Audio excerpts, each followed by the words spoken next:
Современный россиянин редко задумывается о помощи близким и далеким. Одной из наиболее простой форм привлечения людей к благотворительности является встроенная и включенная благотворительность. Например, приобретая товар в магазине, 1 рубль или процент от стоимости товара направляется на помощь нуждающимся. Так потребитель автоматически и без особых усилий оказывает благотворительную помощь.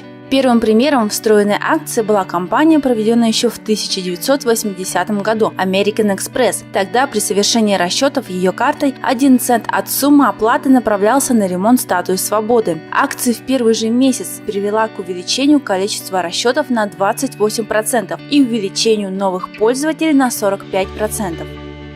Сегодня подобные акции активно внедряются предпринимателями. Так, уже традиционная акция сети ресторанов «Макдональдс» – перечисление вырученных средств от продажи картофеля фри в поддержку программ благотворительного фонда дома Рональда Макдональда. Сеть ресторанов KFC совместно с фондом продовольствия «Русь» проводит всероссийскую благотворительную акцию «Подари обед ребенку». При оплате заказа гости могут пожертвовать от 10 рублей и помочь малообеспеченным многодетным семьям. Все собранные в рамках акции средства идут на закупку годового запаса продуктов питания в разных регионах страны для раздачи нуждающимся. Предприниматели Якутии также активно поддерживают политику социального предпринимательства. Например, покупатели службы доставки воды King Aqua автоматически становятся благотворителями. С недавнего времени служба начала перечислять 1 рубль с продажи бутыля воды в поддержку реализации инклюзивных проектов благотворительного фонда «Харасхал». Пачки бумаги цветокопии, если не ошибаюсь, надпись с каждой проданной пачки 1 рубль идет в фонд благотворительный, и название фонда. Решил, что это очень хорошая идея, надо ее тоже постараться как-то у нас в городе продвинуть, можно и в республике. Решили, с продажи каждого бутыля 1 рубль будет перечисляться в фонд «Харасхал» для их уставных целей.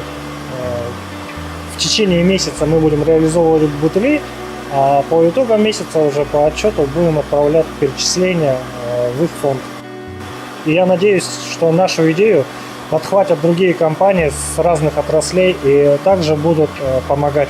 Я считаю, что предприниматели могут помогать и, соответственно, получать статус, или как это называть, социальный предприниматель, и, соответственно, социальное предпринимательство.